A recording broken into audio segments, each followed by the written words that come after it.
Studies have shown that 67% of parents of children under the age of 2 have used physical punishment. By the time a child reaches adolescence, the percentage has increased to 85%.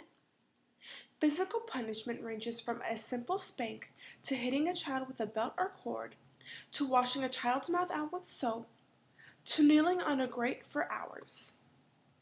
You remember that time when you were little and you were caught doing something that you know you weren't supposed to be doing? Remember how it felt when your parents gave you that oh so clever, this hurts me more than it hurts you speech? Now imagine receiving that punishment every day with no it hurts me more than you speech.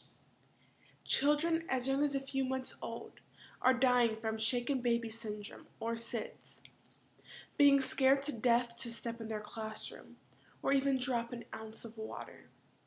These children are living in constant fear because society refuses to infringe on the adults' constitutional rights.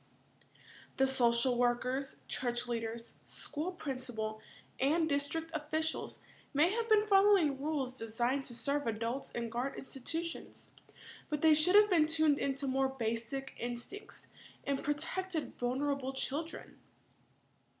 The victims left in this situation are the children. They will have to live every day in fear and be worrisome if they do something incorrect.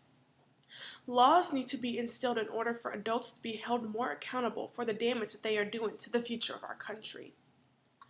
Robert Pimentel had been accused of inappropriately touching children multiple times over the past 10 years, but his principal apparently turned a blind eye to the complaints.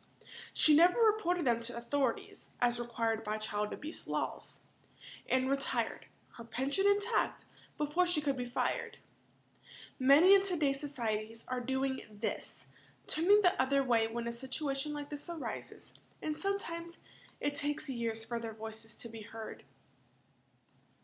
In Bradley versus the State of Mississippi, the Mississippi Supreme Court rules that a husband is permitted to exercise the right of moderate chastisement in cases of great emergencies. But never was it said what a great emergency case would be. Back to the Robert Pimentel case, stated earlier above. A sexual abuse case involving a longtime Los Angeles teacher and, allegedly, 20 young students renews focus on a record of reform in the nation's second largest school district. All these 20 young ladies wanted was to receive their education, but because the principal wanted to protect the teacher as opposed to these young ladies, they will forever hold nightmares in their mind. While these crimes are being committed and eventually they are being charged, we are finding a new trend in America.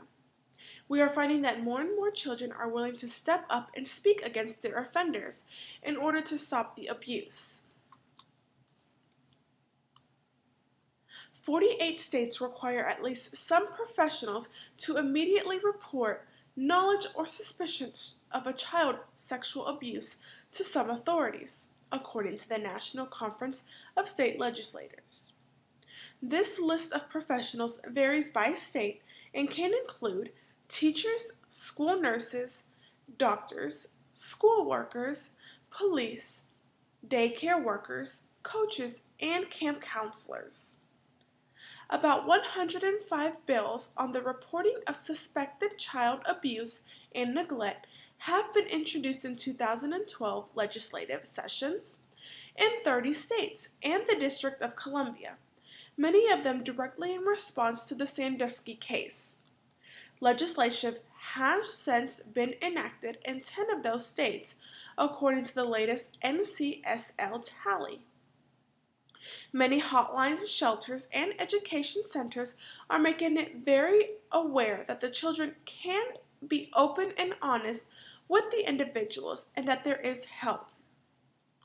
Because of the advocacy abuse has now, a report by the U.S. Department of Justice reveals that violence has dropped 64% between 1994 and 2010.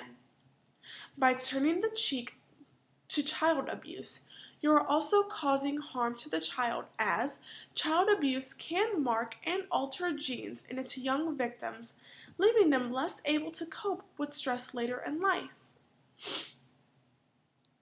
If every adult took the time to stop and examine a child asking for help and reported the abuse that said child is receiving, the circle of abuse would stop. The child would be able to receive help and in turn would be able to have a functioning lifestyle, not having to worry about abuse received. Stop the circle and report abuse.